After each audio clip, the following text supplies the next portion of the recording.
नमस्कार मित्रों, मैं आप सभी का स्वागत करता हूं केशव नर्सिंग क्लासेज के ऑनलाइन यूट्यूब चैनल पर। तो दोस्तों, आज के इस सेशन में हम पढ़ेंगे पीडियाट्रिक्स के बारे में, पीडियाट्रिक्स की डेफिनेशन के बारे में और ग्रोथ एंड डेवलपमेंट के बारे में, ग्रोथ एंड डेवलपमेंट को अफेक्ट करने वाले फैक्टर्स के बारे में। तो पीडियाट्रिक क्या होती है? देखिए, पीडियाट्रिक जो है एक ग्रीक वर्ड है। ग्रीक वर्ड से पीडियाट्रिक्स की उत्पत्ति हुई है।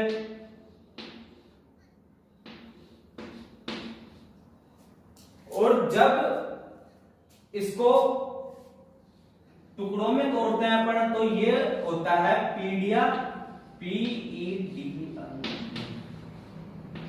पीडिया का मीन्स होता है चाइल्ड, पीडिया का मीन्स होता है चाइल्ड।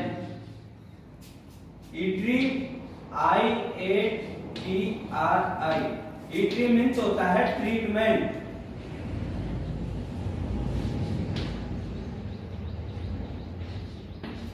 इट्री means treatment. और ICS means branch of science.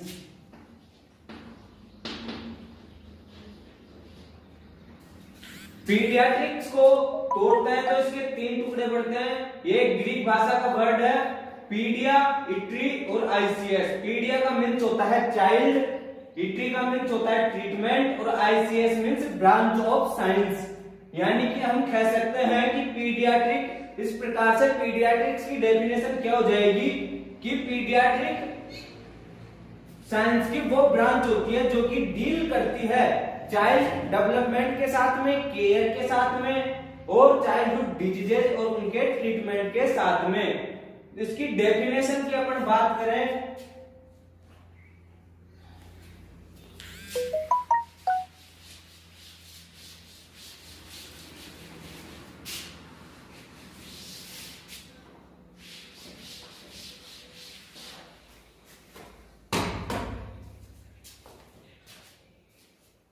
इसकी डेफिनेशन की बात करें तो पीडियाट्रिक क्या हो जाएगी?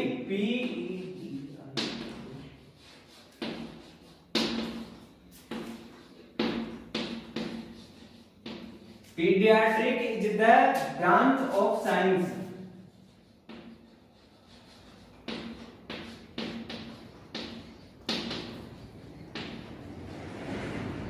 which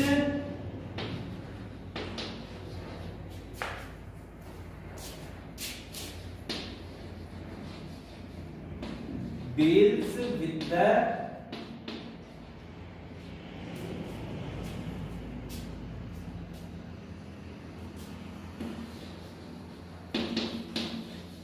child development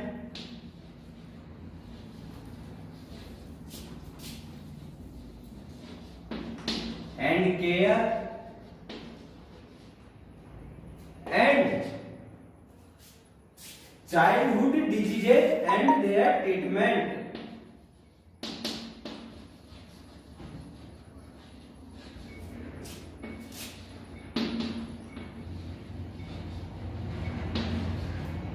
childhood diseases and their treatment।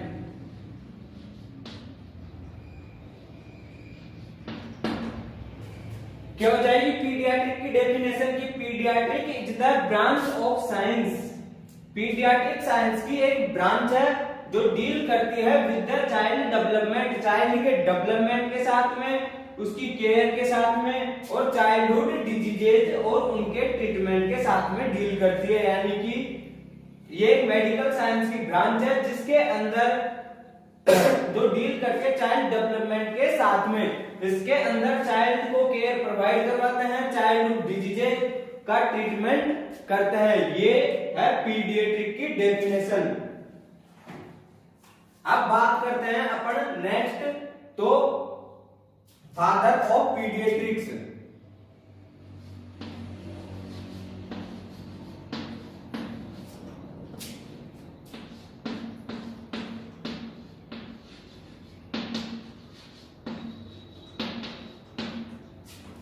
तो दोस्तों फादर ऑफ पीडियाट्रिक्स बोला जाता है अब्राहम जेकब को।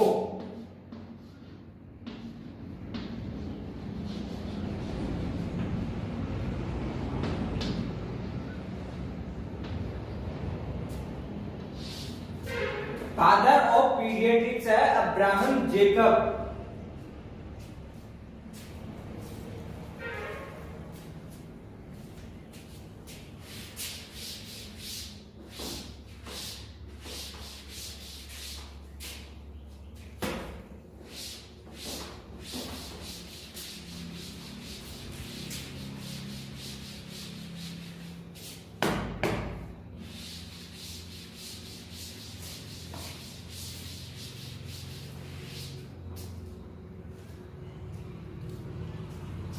जो फर्स्ट पीडियाट्रिक हॉस्पिटल है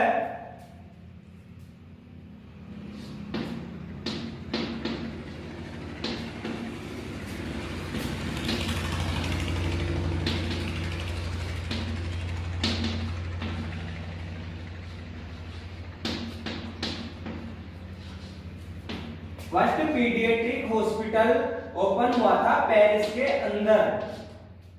कहां हुआ था फर्स्ट पीडियाट्रिक हॉस्पिटल? पेरिस के अंदर। और जो फर्स्ट पीडियाट्रिक क्लिनिक जो है वो मित्रों न्यूयॉर्क के अंदर ओपन हुआ था, फर्स्ट पीडियाट्रिक क्लिनिक।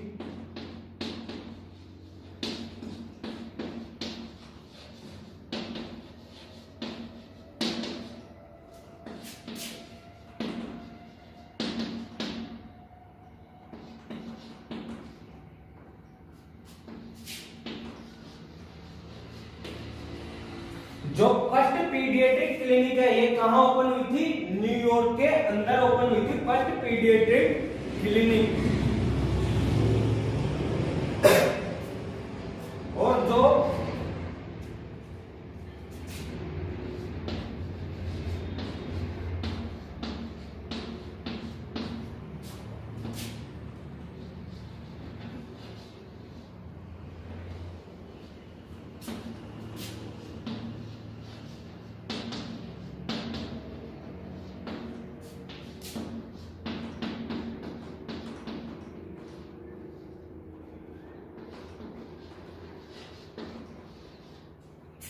और जो फादर ऑफ मॉडर्न मेडिसिन किसको बोला जाता है? हिप्पोक्रेट्स को। यानी कि आधुनिक चिकित्सा विज्ञान का फादर कौन है? हिप्पोक्रेट्स। हिप्पोक्रेट्स को बोला जाता है फादर ऑफ मॉडर्न मेडिसिन। ये तो हो गया पीडिया की डेफिनेशन, इसका जनरल इंट्रोडक्शन। अब अपन स्टार्ट करते हैं ग्रोथ एंड डेवलपमेंट।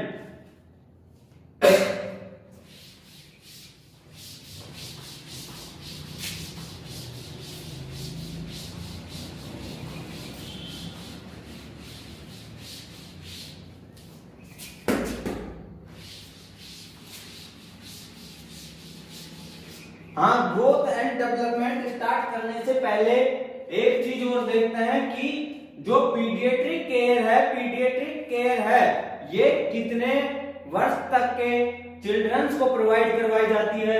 तो ये जो है डेवलपिंग कंट्रीज के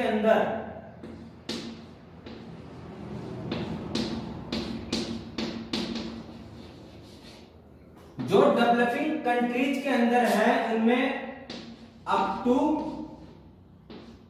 12 इयर्स तक डेवलपिंग कंट्रीज के अंदर पीडियाट्रिक केयर प्रोवाइड करवाई जाती है। जबकि जो डेवलप्ड कंट्रीज हैं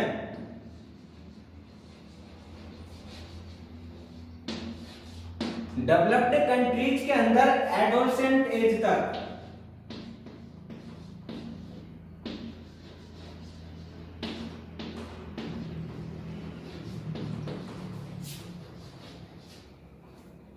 डेवलपिंग कंट्रीज के अंदर तो 12 इयर्स तक के चिल्ड्रंस को जो है पीडियाट्रिक केयर प्रोवाइड करवाई जाती है। और अपने इंडिया जो है वो डेवलपिंग कंट्रीज है, तो अपने इंडिया के अंदर कितने ईयर तक के बच्चों को पीडियाट्रिक केयर प्रोवाइड करवाई जाती है? 12 इयर्स तक के चिल्ड्रंस को। जबकि जो डेवलप्ड कंट्रीज हैं उनके अंदर एडोलसेंट एज तक पीडियाट्रिक केयर प्रोवाइड करवाई जाती है। और एडोलसेंट एज कितनी है? ईयर्स तक।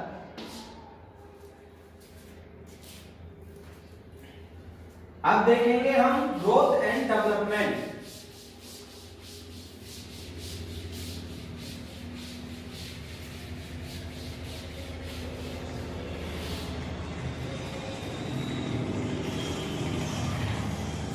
लेकिन उससे पहले एक चीज और देखते हैं कि पीडियाट्रिक नर्सिंग की आवश्यकता क्यों पड़ी।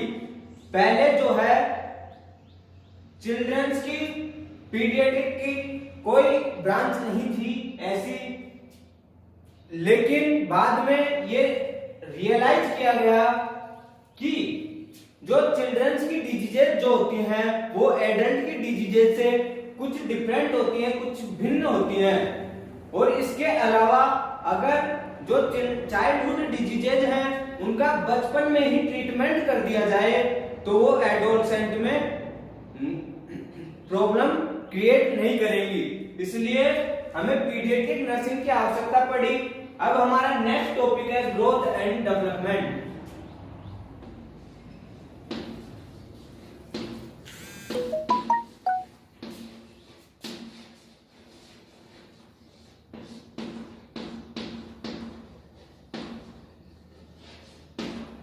ग्रोथ एंड डेवलपमेंट, तो जो ग्रोथ एंड डेवलपमेंट की जो प्रोसेस होती है ये दोस्तों कंसेप्शन के टाइम से ही स्टार्ट हो जाती है। जो ग्रोथ एंड डेवलपमेंट की जो प्रोसेस है कंसेप्शन के टाइम से ही स्टार्ट हो जाती है। जैसे ही स्पर्म आया, इधर से ओवम आया, फर्टिलाइजेशन हुआ, तो उसी टाइम से ग्रोथ एंड डेवलपमेंट स्टार्ट हो जाता है।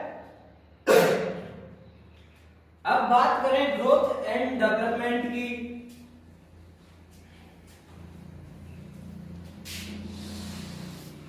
तो ग्रोथ जो है एक फिजिकल मैच्योरेशन है।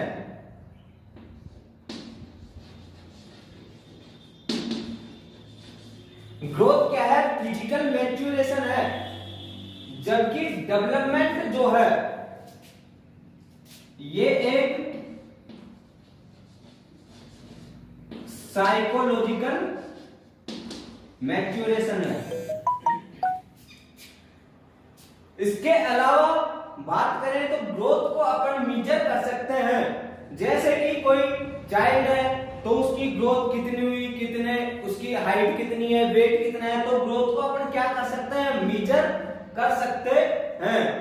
लेकिन डेवलपमेंट को इजीली मेजर नहीं कर सकते हैं, यानी ग्रोथ क्वांटिटेटिव, इसको अपन इंच सेंटीमीटर के अंदर हाइट को कैलकुलेट कर लेंगे। इसके अलावा जो वेट है उसको किलोग्राम वगैरह के अंदर अपन मेजर कर सकते हैं। तो ये क्या हो गई? ग्रोथ हो गई क्वांटिटेटिव।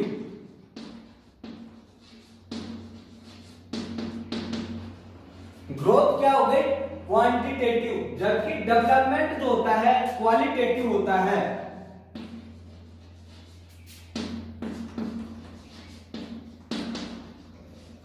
डेवलपमेंट क्या होता है? क्वालिटेटिव, जिसके अंदर अपन क्या देखते हैं? स्किल्स। स्किल्स का मेजरमेंट करते हैं, जैसे कि आईक्यू लेवल किसी पर्सन का। अभी अपन ने बात करी थी कि ग्रोथ जो है मेजरेबल है, किलोग्राम वगैरह के अंदर साइज वगैरह जो है अपन मेजर कर सकते हैं। तो ये क्या है? Growth measurable.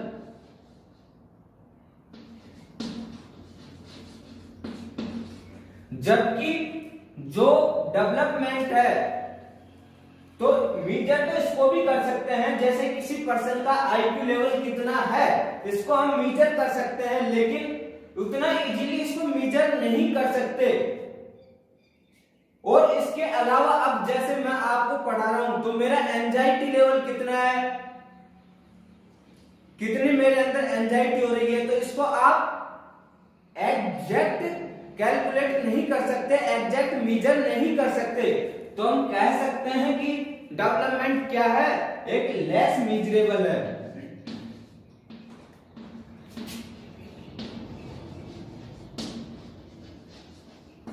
डेवलपमेंट क्या है? Less measurable. और ग्रोथ एंड डेवलपमेंट के अंदर क्या होता है? कोई भी सेल जो ग्रोथ के अंदर क्या होता है? कोई भी सेल जो होती है उसका डेवलपमेंट, उसकी साइज में इंक्रीजमेंट, कोई भी सेल है उसका इंक्रीजमेंट हो गया तो वो है ग्रोथ। और इसकी अंदर ग्रोथ होने से, सेल के अंदर ग्रोथ होने से उस ऑर्गन की साइज भी क्या हो जाएगी, इंक्रीज हो जाएगी। ग्रोथ एंड डेवलपमेंट कंसेप्शन के टाइम से स्टार्ट हो जाता है और जीवन पर्यंत तक चलता रहता है। लेकिन एक स्टेज आती है जहां पर ग्रोथ, एक स्टेज, एक एज होती है, फिर वहां पर ग्रोथ क्या हो जाता है, थोड़ा स्लो हो जाता है, बहुत मिनिमम ग्रोथ होती है एक निश्चित एज पर, जबकि डेवलपमेंट कंटिन्यूअस चलता रहता है। अब आगे बात करेंगे हम ग्रोथ एंड डेवलपमेंट को अफेक्ट करने वाले फैक्टर्स के बारे में। तो factors affecting growth and development,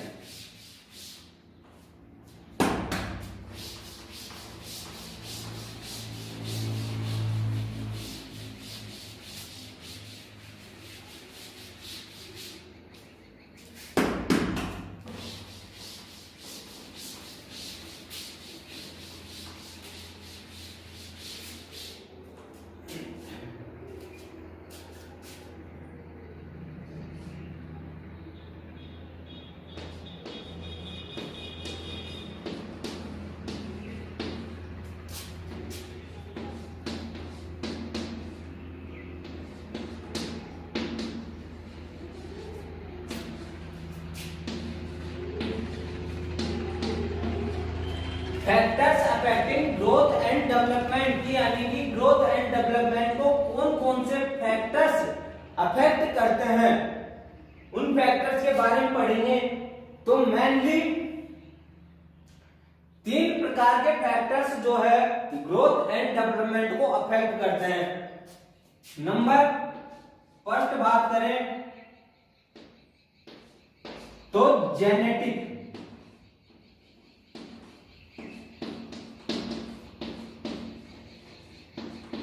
genetic factor. Number 2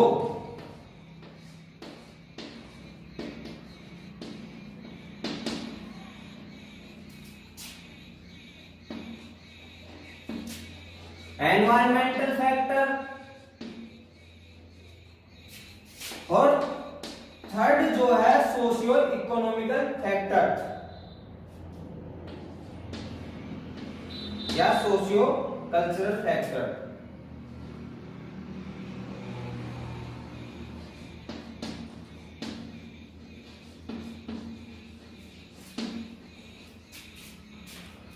mainly growth and development को अफेक्ट करने के लिए 3 फैक्टर्स रेस्पॉन्सिबल हैं, जेनेटिक फैक्टर, एनवायरमेंटल फैक्टर और सोशियो कल्चरल फैक्टर। अब जेनेटिक फैक्टर्स की अगर अपन बात करें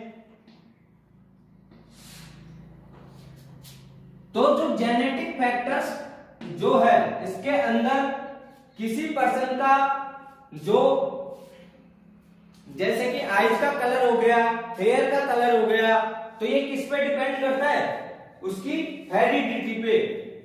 किस पे डिपेंड करता है,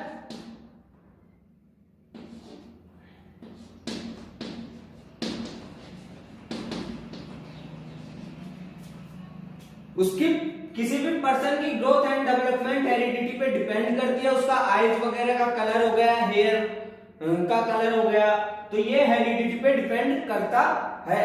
इसके अलावा जैसे कि टर्नर सिंड्रोम हो गया, यानी कि हेरिडिटरी डिजीजेज बोले अपन, तो जो टर्नर सिंड्रोम है, टर्नर सिंड्रोम हो गया, इसके अलावा डाउन सिंड्रोम हो गया,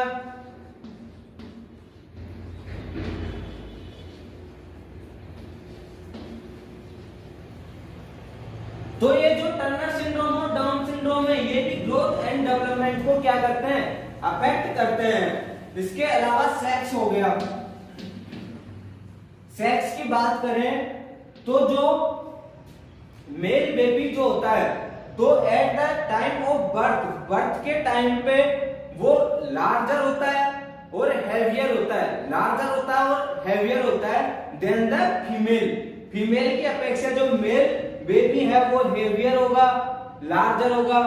जबकि बर्थ के 1 ईयर के बाद की बात करें तो दोनों का ग्रोथ एंड डेवलपमेंट क्या रहेगा, सिमिलर रहेगा। अब अपन बात करते हैं दूसरे फैक्टर की, एनवायरमेंटल फैक्टर की। अब देखें कि एनवायरमेंटल फैक्टर जो है वो किस प्रकार से रेस्पॉन्सिबल है, ग्रोथ एंड डेवलपमेंट को किस प्रकार से अफेक्ट करता है। तो जो अपने पास एनवायरमेंटल फैक्टर है इसको अपन 2 भागों में बांट सकते हैं। एक तो प्रीनेटल, जो एनवायरमेंटल फैक्टर है अपने पास इसको हम 2 भागों में बांट सकते हैं। एक तो प्रीनेटल हो गया, प्रीनेटल एनवायरनमेंट।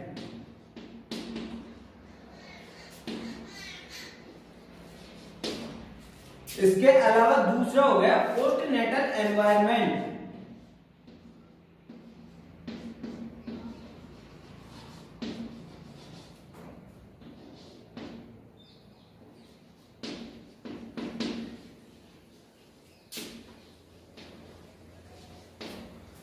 अब जो प्रीनेटल एनवायरनमेंट है ये किस प्रकार से अफेक्ट करता है, तो प्रीनेटल एनवायरनमेंट के अंदर आता है जैसे मैटरनल माल न्यूट्रिशन,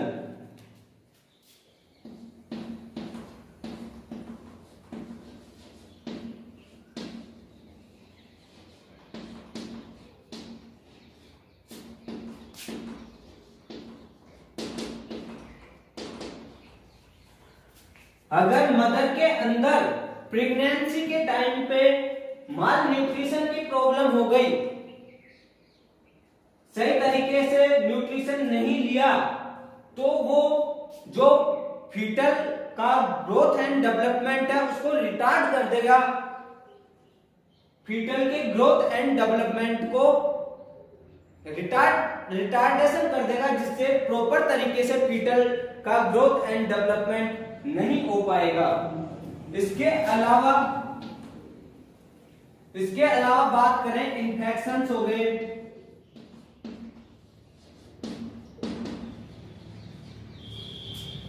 इन्फेक्शंस यदि मदर के अंदर कोई इन्फेक्शन हो गया, कोई यूटेराइन इन्फेक्शन हो गया, तो वो भी क्या कोज कर देगा, ग्रोथ एंड डेवलपमेंट को अफेक्ट करेगा।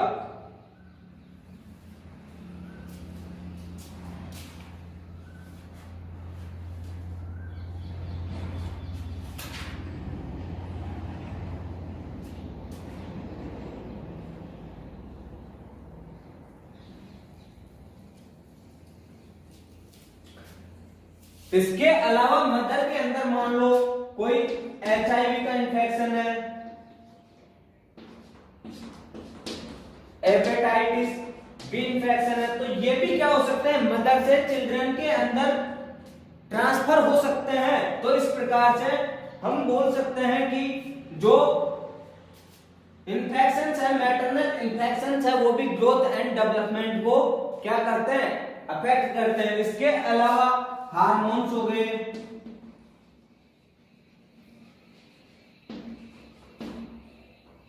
तो जो थायरोक्सिन हार्मोन जो होता है वो क्या करता है, ग्रोथ एंड डेवलपमेंट को रिटार्ड कर देता है। थायरोक्सिन हार्मोन क्या कर देता है,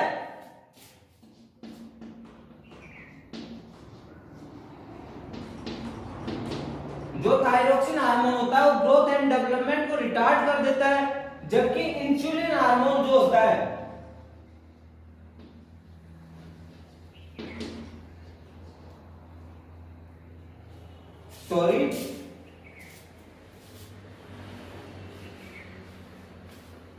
थायरोक्सिन हार्मोन तो क्या कर देता है, ग्रोथ एंड डेवलपमेंट को रिटार्ड कर देता है, जबकि जो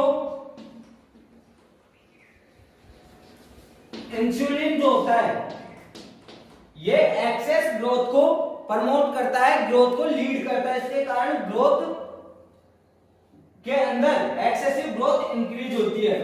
अब नेक्स्ट आता है प्रीनेटल एनवायरनमेंट के अंदर ड्रग एब्यूज,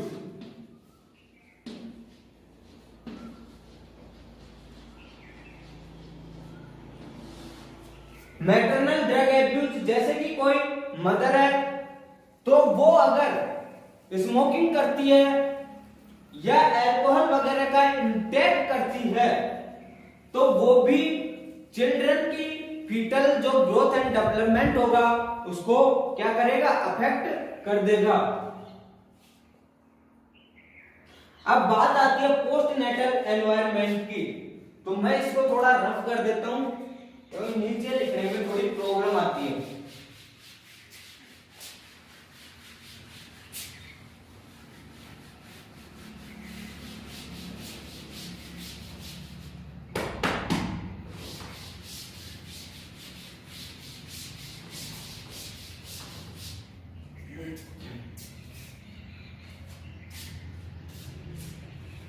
एनवायरमेंटल फैक्टर के अंदर सेकंड था पोस्ट नेटल एनवायरनमेंट।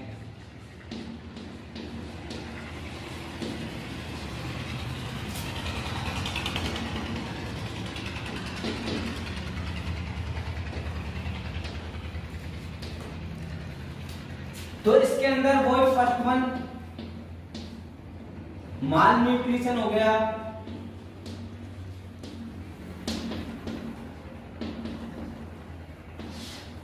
अगर चिल्ड्रन को सही तरीके से ब्रेस्ट फीडिंग नहीं करवाई जा रही है, इसके अलावा उसको बाद में सही तरीके से न्यूट्रिशन नहीं दिया जा रहा है प्रॉपर अमाउंट में, जितनी कैलोरी की उसको नीड है, तो उसका ग्रोथ एंड डेवलपमेंट जो है रिटार्ड हो जाएगा।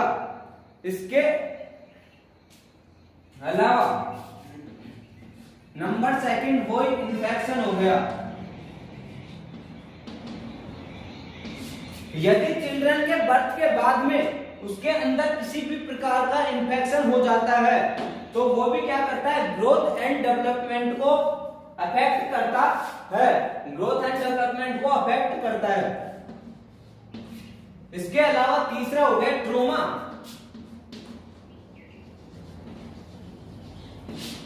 बेबी को किसी प्रकार की चोट लग गई, गिर गया वो, तो किसी भी प्रकार का ट्रोमा हो गया, कोई हेड इंजरी हो गई, तो वो भी किसको लीड करेगा, ग्रोथ एंड डेवलपमेंट को अफेक्ट करेगा। अब लास्ट वन आता है अपने पास सोशल कल्चरल फैक्टर।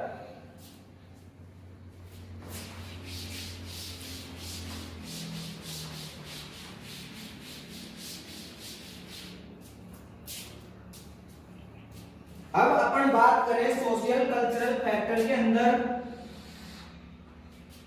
तो इसके अंदर फर्स्ट वन देखें सोशियो इकोनॉमिकल फैक्टर।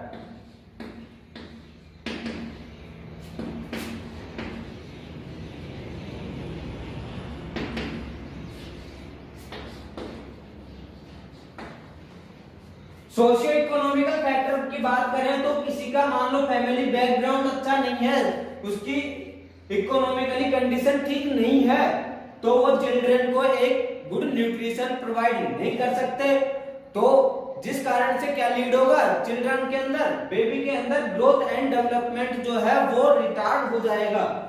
इसके अलावा सोशल कल्चरल की बात करें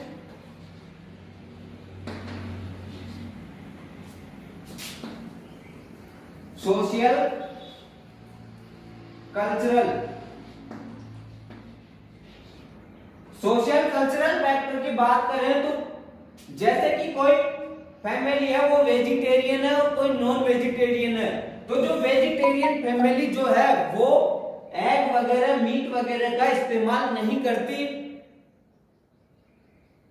भोजन के लिए, तो उसमें क्या होगा, जब अगर वो मीट वगैरह एग वगैरह का इस्तेमाल नहीं करती तो उसके अंदर प्रोटीन्स की कमी हो सकती है, प्रोटीन एनर्जी माल न्यूट्रिशन पीईएम हो सकता है, अगर उसको प्रॉपर अमाउंट में प्रोटीन ना मिले तो। इसके अलावा बात करें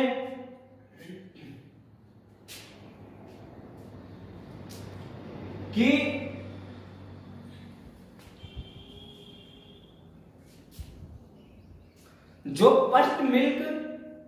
फीड करवाते हैं बेबी को। आफ्टर बर्थ, बर्थ के बाद में जो फर्स्ट मिल्क फीड करवाते हैं उसको बोलते हैं कोलोस्ट्रम।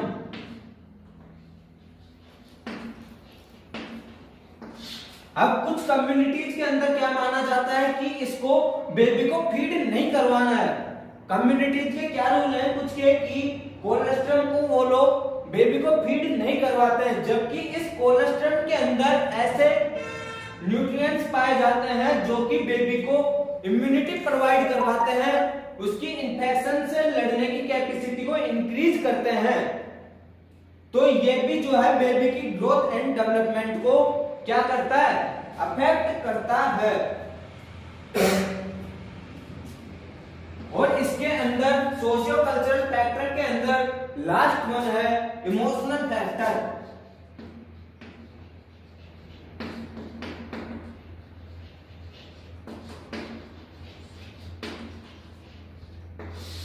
इमोशनल फैक्टर की बात करें तो किसी पर्सन के अंदर एंजाइटी है, फियर है, डिप्रेशन है, तो ये भी उस इंडिविजुअल पर्सन की, उस इंडिविजुअल बेबी की ग्रोथ एंड डेवलपमेंट को रिटार्ड कर देगा।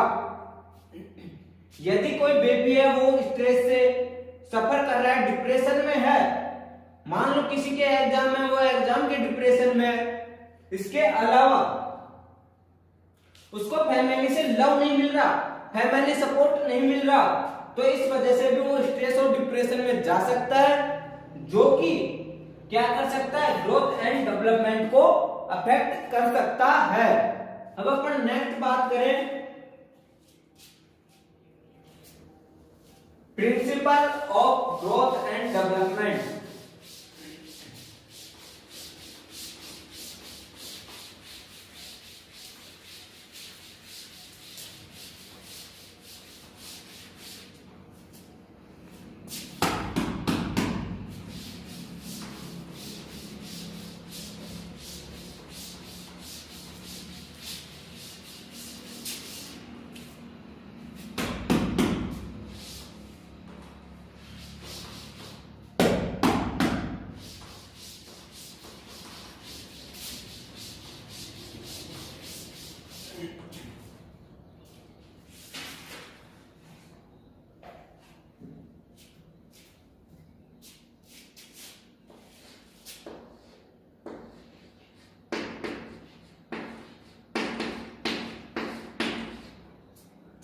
Principles of growth and development. तो ग्रोथ एंड डेवलपमेंट की बात करें